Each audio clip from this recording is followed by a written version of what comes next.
The Blackwell Insane Asylum, later renamed the Blackwell Psychiatric Hospital, was founded by Ashton Blackwell in 1822. It remained in operation until 1986, after which it was shut down and the building fell to the Blackwell family, specifically Roger Blackwell. Roger turned the building, the source of countless rumors in the surrounding town, into a historical landmark, closed to the public except during events such as Halloween or the anniversary of its opening. However, these events became few and far between as Blackwell grew old and senile. In 2016, Roger Blackwell passed, leaving the property to his grandson, me. My name is Max Blackwell, and for years I'd heard the rumors surrounding my family's asylum. I'm in my 20s, and always being a bit of an urban explorer, I decided to finally enter the hospital. That's where this story starts. The gate was easy enough to get past. Putting the key in the rusted padlock, I was surprised it even opened the lock anymore. The gate was solid and heavy, fitting in a way, for a monolithic structure behind it. The hospital, when first constructed, had 6 floors. By the time it was shut down, it had 20. The building was constructed over heavy stone, with later additions being made with concrete and steel. Opening the large wooden doors, they creaked open, revealing a damp odor. In his later years, my grandfather stopped caring for the property, so it had fallen into disrepair. Looking for a light switch on the wall, I tentatively flicked it on. The lights flickered to life, again surprising me considering the age of the place. Still, I'd come armed with a durable flashlight just in case. Despite my granddad's efforts, graffiti covered the walls. Layers of dust covered every surface. A reception desk, half rotted away, sat front and center of the lobby area with a large staircase behind it. To the right of the larger staircase was a descending one leading to, I guessed, the basement. Holding my breath, I went downward. The basement was dark, extremely so. My flashlight barely made a dent in the darkness, brightening the area just enough I could see a few feet ahead of me. Walking forward, carefully watching where I stepped, I could make out a door frame and a sign next to it. Wiping the dust away, I read the word archive. The door, or what was left of it, barely hung on the hinges. I felt around on the wall of the archive room and found a light switch. I turned it on and the lights buzzed to life. Before me were dozens of filing cabinets. Blackwell, as I said, was open for a century and a half, give or take, so it had hundreds of patients. More interestingly, there were boxes, all labeled patient interviews. Besides what I told you earlier, I know next to nothing about the history of the hospital, so all of this definitely had me interested. Next, after leaving the basement, I returned to the lobby area and went upstairs. The second and third floors were mostly the offices of staff and areas for basic evaluations. Floor 4 was an infirmary for more self-destructive patients and staff injury. As the years went on, staff injury rates apparently spiked, leading to the eventual closing of the hospital. Floor 4 is also notorious for another reason. Legend says that illegal medical experiments were conducted on patients here, as well as lobotomies, to pacify the more violent patients. I'll admit, I believe the lobotomies part, but the illegal experiment stuff is total bull, if you ask me, that is. Floor 5 was the staff cafeteria and quarters. Oftentimes, staff would need to be on call 6 days a week, so staff often lived here. Floor 6 was patient quarters and recreation for the more docile patients. You know, light schizophrenics, senile people, or people who thought they were, I don't know, Benjamin Franklin. Something Granddad called the harmless kind of crazy. He never much cared for the mentally ill. That said, in his early years, this wasn't the case. Construction on floor 7 began in 1831. Before then, patient intake was relatively low, but the more disturbed individuals were kept on floor 6, with floor 5 being the more docile patients. In the 9-year period between the initial construction and the addition of floors 7 and 8, there were 17 suicides. Only 13 were patients. Floors 7 and 8, as mentioned previously, were constructed in 1831 and were for more violent patients. Each floor contained 15 cells, 30 total. Floor 7 had cells 1 through 15 and 16 through 30 were on floor 8. The walls, or the ones not caved in or broken down, of each cell were spattered in long, dried blood and scratch marks. I guess no amount of cleaning could get rid of the stains. Or maybe the staff didn't care enough. Either seemed plausible. Floors 10 through 15 began construction in 1859. 10, 11, and 12 contained more padded cells. These were much more intact. One cell contained drawings of dozens of eyes. Another was covered in numbers written on every wall. Another still had the phrases, "I see you watching," and "The hunger from the void calls," written dozens of times. You get the idea. 13 was, as of 1932, used for electroconvulsive therapy. Before then, it was home to experimental forms of therapy. At least that's what the legend says. Truth be told, most of floor 13 was destroyed in a fire in 1875, not longer after its completion, and only really regained use in 1915, where it was used to treat symptoms of shell shock, now called post-traumatic stress disorder, in World War I. 14 and 15 were both dedicated to more traditional forms of therapy, psychoanalysis, that sort of thing. Floors 16 through 20 were completed in 1953, while the officially given history says it was for a new influx of patients after World War II's end. Truthfully, it was to treat suspected communists. This included lobotomies and ECT. I'm not comfortable discussing it because, frankly, I'm ashamed and disgusted my family was involved in such things. The only exception was floor 20, which was used for staff meetings and meetings of the board of directors that ran the place. Anyway, that was the end of my exploration of the building. Your typical creepy asylum. The real reason I've written all of this was to give you an idea of this place's history. Not long after that initial entry, I had some people get the place's power up and running. I've read a lot of the old patient files and decided to share them here. See, I thought I knew this place's history, but there was so much more. Here are a few. File name: Patient 322. Name: Jonathan Francis. Date of admission: May 15th, 1825. Diagnosis: paranoia-induced madness. Reason for admission: on the 17th of April, Mr. Francis butchered his daughter, wife, as well as their neighbors, one Jacob Friedman and Margaret Friedman. Mr. Francis insists they communed with the devil by means of the family dog. Upon arrest by authorities, Francis had hung the dog on a cross outside of the family home. He was sent to us upon sentencing from a court.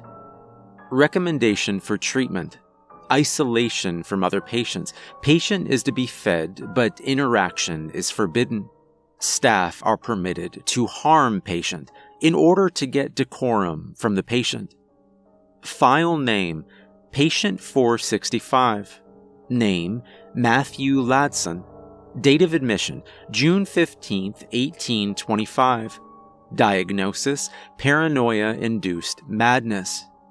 Reasons for admission: attempted murder of a lawyer from Illinois. Claimed it was to prevent some great calamity of brother fighting brother. Recommendation for treatment: chemically induced tranquil state. Injection into the front of the brain daily. File name: Patient 2201. Name: unknown. Date of admission: July 23, 1878. Diagnosis: under investigation.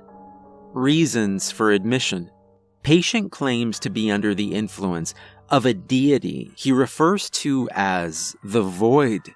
Subject murdered 15 men, women, and children over the span of 6 days in tribute to this being. 7 days after admission, patient caught fire through unknown means and jumped from the roof. File name: Patient 5201. Name: Abraham Johnson. Date of admission: July 18, 1883. Diagnosis: unknown. Reason for admission: claims to feel something scraping the inside of his skull. Attempted to cut it out with a hunting knife, resulting in his admission to the asylum. Recommendation for treatment: none. Shove him in a box and forget. File name: Patient 21002. Name: Constance Blackwell. Date of admission: January 22nd, 1915.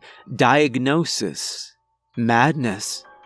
Reason for admission: none. Admitted under recommendation by Director Blackwell. Recommendation for treatment: locked away in isolation cell 32, subject is to be beaten and held in ice water if she makes too much noise. This one gave me pause for 2 reasons. Constance Blackwell was the daughter-in-law of Ashton Blackwell. And secondly, there was no isolation cells beyond 30, or so I thought anyway. I read through these for hours. There were thousands. Anyway, after all of that, I'm staying here overnight tonight. For now, though, I'm gonna get some sleep. I'll need my energy tonight. Update: I found the cell. I was in the basement area, planning to search through the archives for any details, when I heard a thumping noise. It was coming from behind a wall. I grabbed a heavy piece of lumber, fallen from years of disrepair, and caved in the wall, masking the sound. That's when I saw fluorescent light and a hall. There were 13 cells with a person in each. Living people. The 13 people in the cells are 6 women, 6 men, and 1 of indeterminate gender. Their hair is overgrown, and their clothes look as though they haven't been washed in years. The cell numbers have faded, but not vanished. They're numbered 31 to 43. I can't find files on the people within, and don't have a key to their cells. Frankly, I don't know how they got there. Blueprints of the building show that cell block shouldn't exist. Cell number 31 is a padded cell with a black-haired individual inside. They always face the back right corner of the cell, and I can hear them softly murmuring to themselves. They're bound in a barely held together straitjacket with S. Kemper on the back of the jacket. I thought it'd be a name, but found no one named Kemper with a first name starting with S in the files. The room smells awful from what I can tell, with thousands of tally marks lining the walls. Cell number 32 is decorated with light furnishings, a sofa, a table and mirror, and a tea set specifically. Inside is a brown-haired woman in a ratty, filthy, Victorian-era dress. From what I can tell, she's always brushing her hair with a phantom brush inside of her cell, or drinking tea. Cell number 33 had, what I thought at first glance, was one person. However, the person within has a small conjoined twin. infant-sized, attached to her chest, or rather, stitched to it. The cell is bare, only holding a small bed and blanket. I've never seen the larger twin's face, as it's always obscured by her messy hair. The conjoined infant on her chest, however, always seems to catch my glance whenever I passed by. Cell number 34 had a man in modern doctor scrubs, covered in dried blood and gore. There was no furniture in the room, but a wooden chair. He waved at me as I looked in. Cell number 35 was a woman, bound in a straitjacket in a padded room. She continuously headbutts the wall, giggling to herself. Occasionally, she screams, and even rarer, she speaks. On one occasion, I heard her say, "Make me better," over and over again. Her head is wrapped in a bloodied, dirty fabric. Cell number 36 was completely dark, save a flickering bulb in the center of the room. An elderly woman sat within, and even compared to the rest, she was filthy. The floor of her cell was coated in a reddish-brown substance, which I only saw when the bulb briefly lit up the room. She never strayed far from the light, allowing me to see brief glimpses of her. She wore a filthy bathrobe, slippers, and nothing underneath. If you've ever seen The Shining, she was like the woman in room 237, but covered in dirt and grime. Cell number 37's occupant had electrodes on his scalp, with the dangling wires occasionally sparking. He tried to grab me as I passed by his cell, begging me to make the voices stop. His teeth were rotten, almost black, and his breath stunk of rot. So much so, I could smell it feet away from him. He scratched desperately at the iron door separating us, trying to grab the handle. I noticed as he did this, his lack of fingernails. He wore an orange jumpsuit with the words Blackwell Psychiatric on the back. Cell number 38's door had no window. The only reason I know anyone's in there is because I can hear a man pounding at the door and yelling obscenities for locking him in here with it, and how he'd get John for this.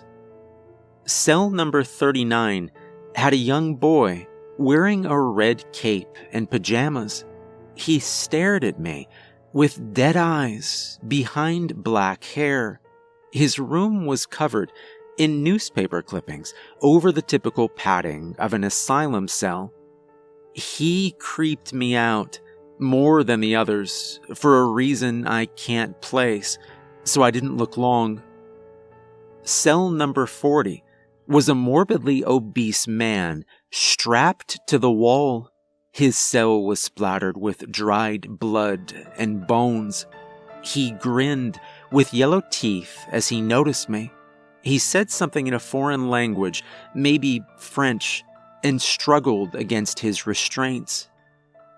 Cell number 41 was a man who, I shit you not, was a dead ringer for Fox News broadcaster Tucker Carlson. He was the most stereotypical lunatic. Straitjacket, savage screaming, and spouting nonsense about Democrats and how they wanted to eat our souls. The most unsettling thing was how his eyes were both covered with gauze. His straitjacket had its back collar ripped away at the back, and "Commie Traitor" was branded into his flesh. Cell number 42 was covered, wall to wall, in names written in what looked like blood. In the center of the madness was a woman, quietly muttering to herself. She was saying random numbers and rocking back and forth.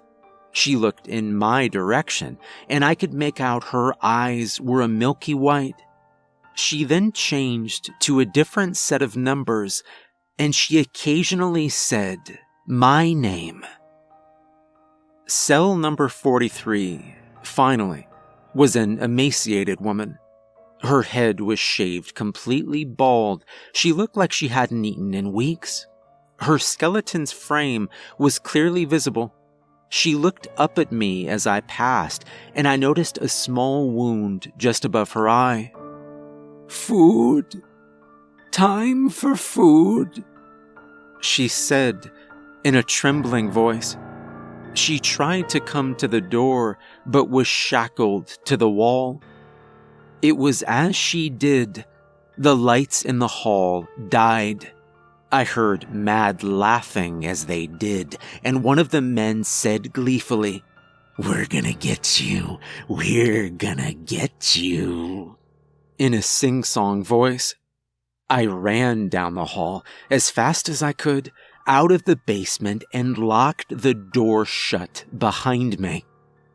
I turned around to face what should have been the lobby area, but instead found myself in a bright white corridor on what looked to be the 4th floor.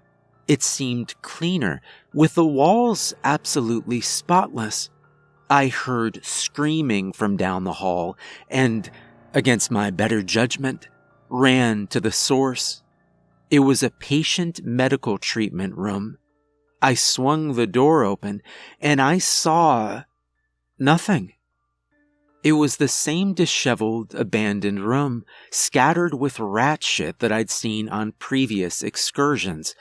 With one change, a bed was in the center of the room. The bed looked freshly made, with what appeared to be new leather restraints on the sides. In the center of the bed was an identification bracelet given to patients upon being admitted. The label read, "Patient number 53266, M. Blackwell. Date of admittance, 30/03/2020. I turned around and found myself facing the front lobby. I went out the front door of the building, and I found myself waking up in the basement area outside of the hidden room. I slipped and hit my head in the darkness after the blackout. I breathed a sigh of relief. This relief was short-lived, however, as I noticed the ID bracelet on my wrist. I managed to get home for now. I'm going to bed, even though it's nearly 2 a.m. at the time of writing. I'll update you guys later. Hey, everyone. Max here. I'm alive, for better or for worse. Since my last post, I took the liberty of having a security system, including cameras, installed on the property. My family, while not exactly billionaires, is still quite wealthy, so it wasn't a hassle, expenses-wise. Besides my weird experience on the 4th floor, I wanted to make sure no one was going to break in. With all the urban legend surrounding Blackwell, the place was a bit of a rite of passage for teens, daring their friends to break into the old asylum and bring back some item related to the hospital's dark history. But with my discovery in the basement, coupled with my efforts to actually clean the place as best I could, it was in my best interest, and that of any would-be trespassers, to keep them out. I've been avoiding the 4th floor ever since my experience there. Dream or not, there wasn't a chance I was going there alone again. I spend most nights here now, in the basement. I've had the place furnished, and now it's a man cave of sorts. Before any furnishing or man cave making, I erected a door between the basement and the hidden cell block, which I took to calling the Phantom Zone, after Superman comics. I put a heavy padlock on the door just to be safe. At night, some of them scream from within their prisons for hours at a time. They bang on the door, hurl obscenities, and yell promises of pain to come my way. During these, I venture once again to the other floors. I noticed over the past few days that the upper levels tend to be active at night. Phantom chains rattle in the cell blocks, or the temperature dropping by several degrees in the staff quarters. At least twice, I've seen the silhouette of a hanging body dangling precariously from a ceiling fixture. Of course, when I look at where the shadow is being cast from, I find nothing. The worst area, however, is floor 13. Ironic, I know. I hear screams, laughter, and crying from within the cells of floor 13 some nights. I feel a phantom hand clutch my shoulder as I walk past the darkened rooms. And the worst part is the smell. Sizzling flesh and copper. Occasionally, I'd see flashes of light from one of the rooms on floor 13. When I'm not walking the grounds, I'm in the archives. I've read many of the files contained here, the ones not destroyed by age, water, or rats anyway. In 1919, a man suffering from shell shock murdered his family, claiming a specter of war forced him to do so. He was sent here for treatment after a court ruled him insane and unfit for trial. In 1956, a man suffering from Rett syndrome, i.e., a suspected communist, was treated with electroconvulsive therapy and later a full frontal lobotomy. During the Spanish flu epidemic of 1918, the hospital also treated sufferers of the H1N1 virus. By the hospital's own count, over 1,000 people succumbed to the illness. Then, there were the patient interviews. Most of the interviews were harmless enough, just a rudimentary checkup. But others, well, I'll just let you read for yourself. Here's a transcript of one. Interview transcript. This is Dr. Samuel Andrews of the Blackwell Psychiatric Hospital.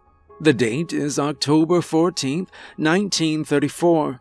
I am interviewing Joseph King, sent to Blackwell due to a psychosis of indeterminate origin.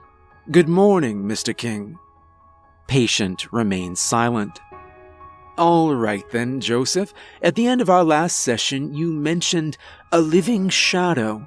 I'd like you to elaborate on that. Watching. Always watching. I beg your pardon? It watches. Always watches. Never stops. Never blinks. I see. Could you describe this shadow for me? Tall. It looks like a man, but has no face. Made of the night sky. It stands at the edge of nothing and everything. And it's always watching. How long have you seen this shadow, Joseph? Since I was a babe. It was always watching me. Never spoke. Just watched. When's the last time you saw it? Always there. It's there now. Where? Dr. Andrews begins to gurgle, and the sound of a snap, like a bone being broken, is heard. Joseph King begins laughing. I guess it was hungry. There's sounds of meat being eaten, followed by shouting 10 minutes later. The interview concludes with a new voice.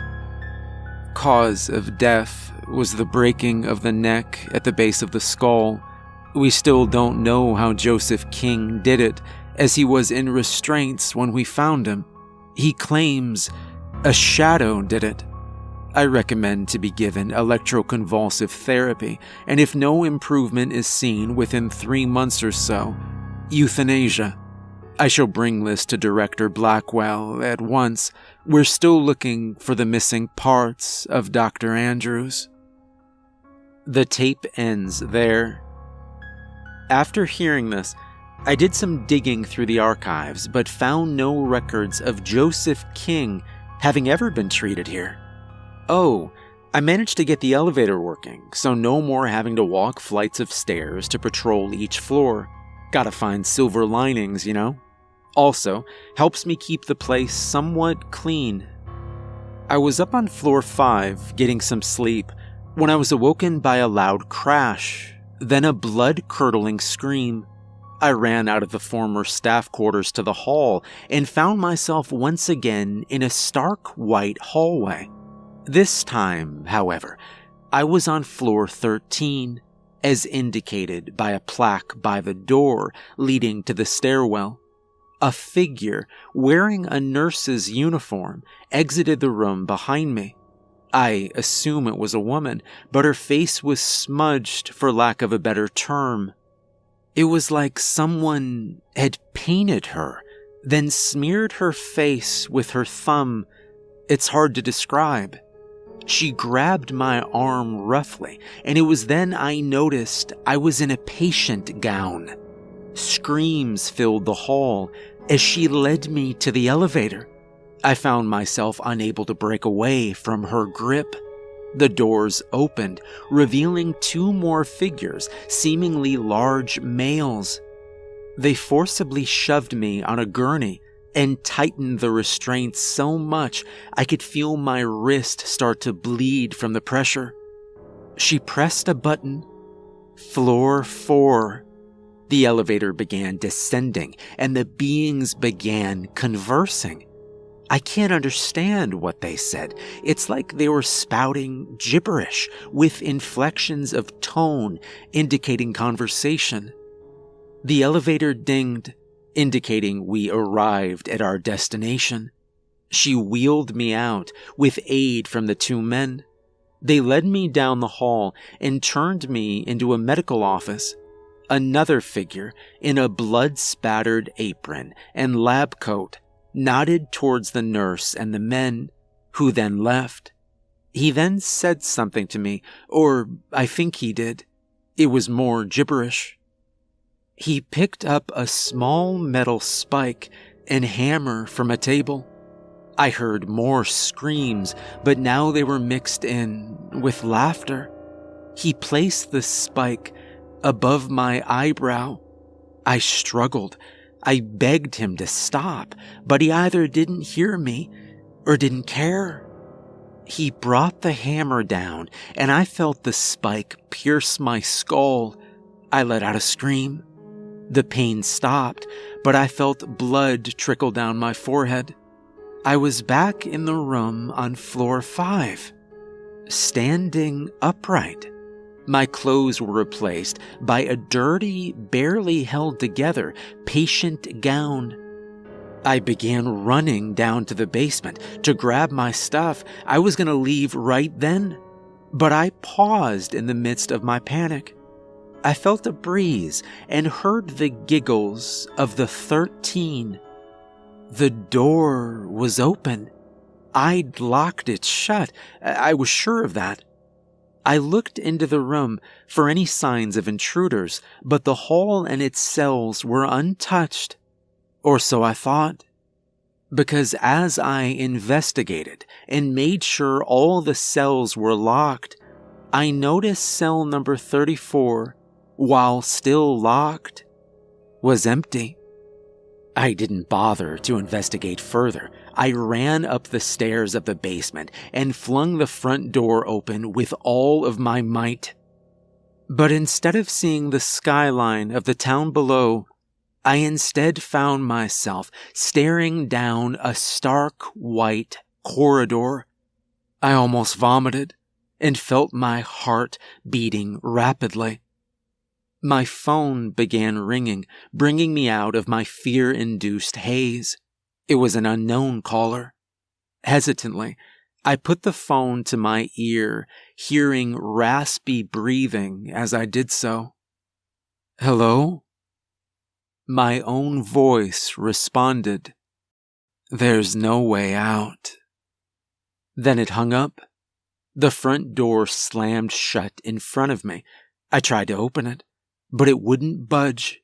I slammed all of my weight against the door, but nothing. I was trapped.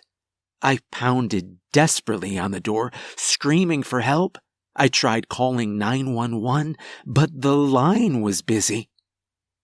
I haven't slept since then, because I know I'm not alone here.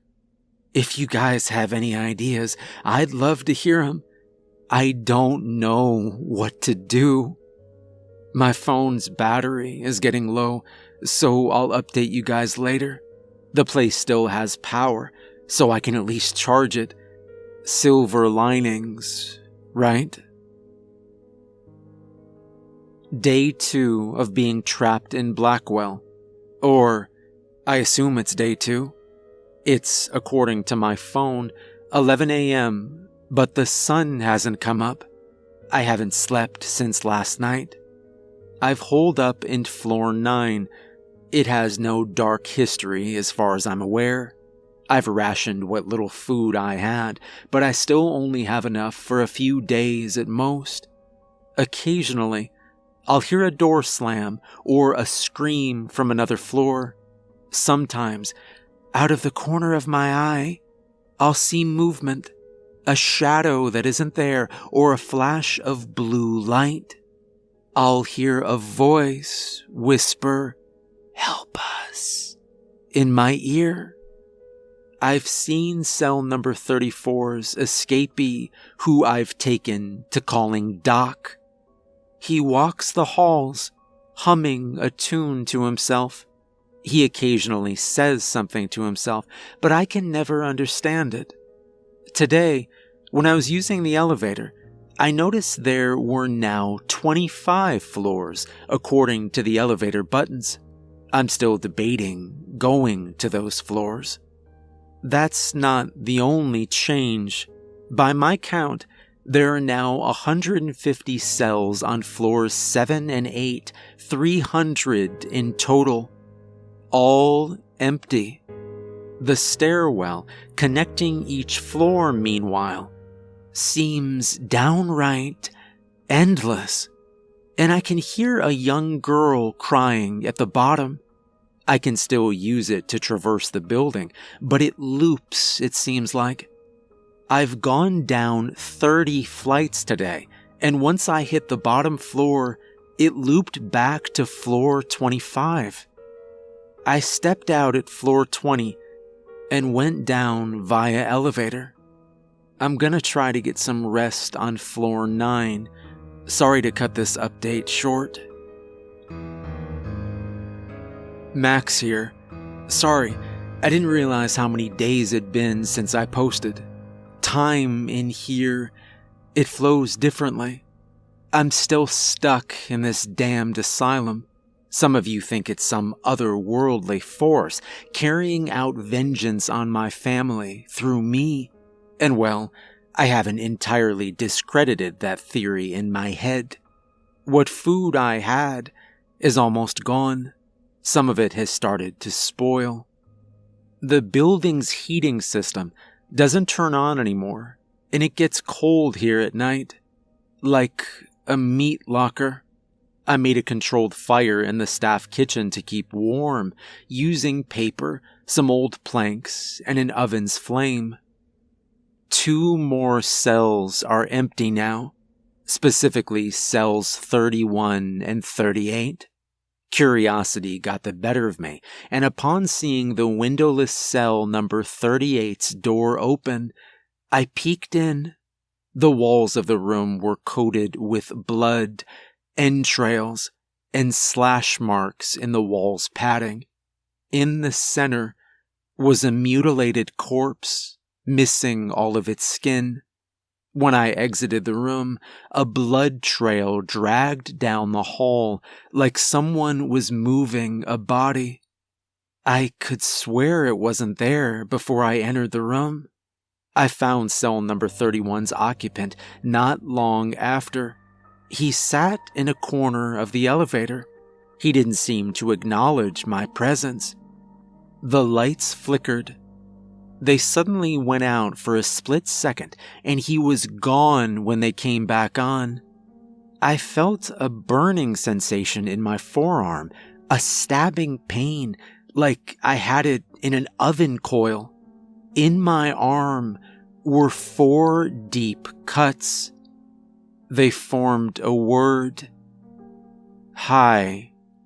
They didn't bleed despite their depth, but they hurt like hell. I felt faint and leaned against the wall of the elevator. I rested my eyes a moment and heard a faint ding. I didn't recall pressing the button, but stepped out of the elevator regardless, just wanting to get off. This was a mistake I soon realized as I gazed upon the stark white hall before me. I turned around to get back on the elevator, but only found a wall. Painted on it, in black lettering, was the number 21. I turned around, gulping, and faced the hall.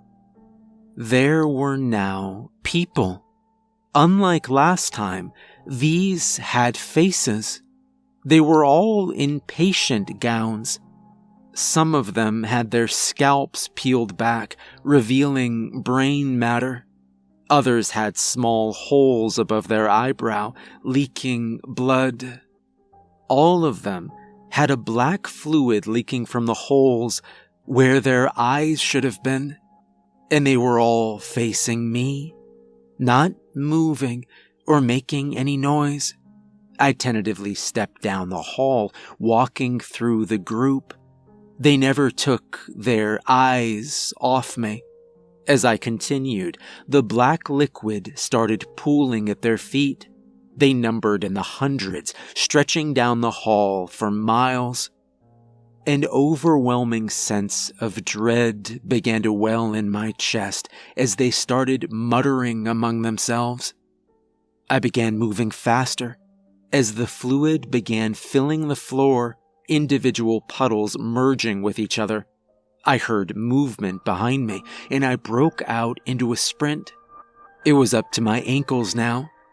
The inmates began talking louder, speaking in the same gibberish as the nurses.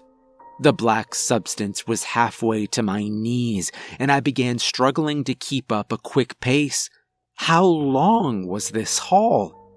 It was at my knees now, and it was like tree sap, sticky and hard to move through. It was like the deeper it got, the thicker it was. It got to my thigh, and I could barely move at all. The faces of my family's past staring me down. At my waist, and it was like mud. I began feeling claustrophobic as it rose further. I couldn't move or breathe at this point.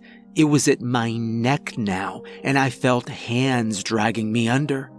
I kicked at them, or tried to at least, but it was for nothing.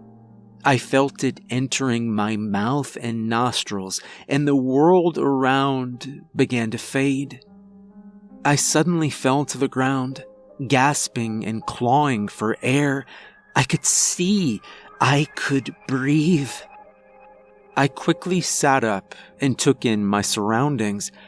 I was in the basement. I steadied my breath and let out a sigh of relief. Was that a dream? It felt so real. I took the stairs up to floor 9 and froze as I opened the door. On the walls of the hall, written hundreds of times, was a phrase I couldn't understand. There was a hole here. It's gone now. That was written on the walls, floor, and ceiling. Every square inch of the hall of floor 9 contained that phrase. A door at the end of the hall creaked open, and S. Kemper, as their straitjacket identified them as, crawled out. on all fours. Only thing was, he was on the ceiling. Their jacket had been untied, rolled up sleeves revealing clawed hands. From the distance I was at, I couldn't tell if those were their fingernails or talons.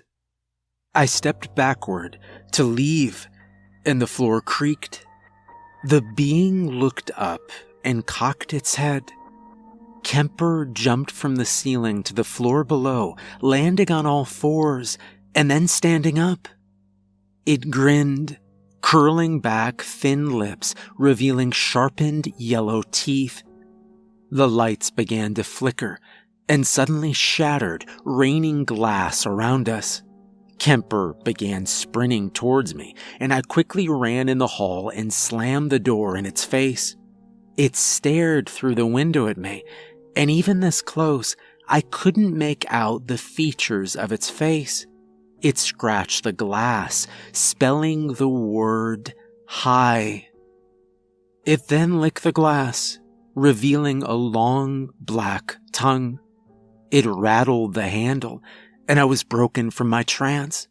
I ran down the stairs, hearing the glass of the window of the door shatter as I descended. That was yesterday. I haven't seen Kemper since then, but I found slash marks on walls and ceilings. I haven't seen the doctor at all, or who or whatever was in cell number 38. I've taken to sleeping in a locked cell, only coming out during the day. I'm almost out of food, and I'm getting hungry. I've been sleeping, but I feel like I haven't slept in days. Tomorrow, I have to go to a floor above 20. Maybe there will be supplies there. Or maybe this place is finally getting to me. It's hard to tell anymore. How long have I been here? Days? Weeks? I don't know. My phone says it's April 5th, but it feels longer than that. Like I said, time flows differently here. Or at least it seems to. I think I'm gonna get some sleep. Update. It's now April 7th. I'm still alive. At least I'm pretty sure. I was woken up by a loud slam. The noise was from somewhere above where I slept in the basement. I went up to the lobby, and I saw it was the front door. It was open. Cautiously, I looked out and saw the front gate. Quickly, I ran out, pushing through the gate. I'd never driven so fast in my life. I was laughing and crying as I pulled into my driveway. I quickly ran up the front steps of my home, unlocked the door, and swung it open. I ran inside, up the stairs to my bathroom. First thing on my mind was a shower, a nice, hot shower. I swung the bathroom door open and began to draw the water. I turned to look in the mirror and froze. The room behind me wasn't in the reflection. In fact, neither was I. No, the image in the mirror was that of the hospital's reception area. I turned around and found myself facing the reception desk. I started to laugh because that's when I knew I was gonna die here. I was trapped in this hell constructed by my ancestors, and I was going to die here. This place would never let me leave, at least not alive. The entrance was still open, but now led to another hall. Taking a breath, I stepped into the hall. The door slammed shut behind me, locking again. At the end of the hall was the reception area, but now clean and seemingly new. A woman sat behind it, filing her teeth. She gestured to me to step forward. She spoke as I did so.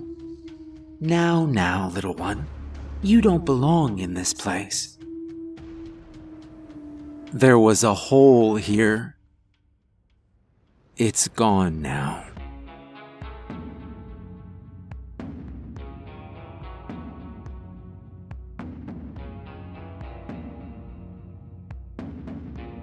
Hey everyone, remember to like and subscribe if you enjoyed the video, and a special thank you to the author for the amazing story. Make sure to check out more of the author's work, there's a link in the description. If you'd like to support me further, there's a link to my Patreon in the description, and remember, if you ever inherit an old haunted psychiatric hospital, don't go there.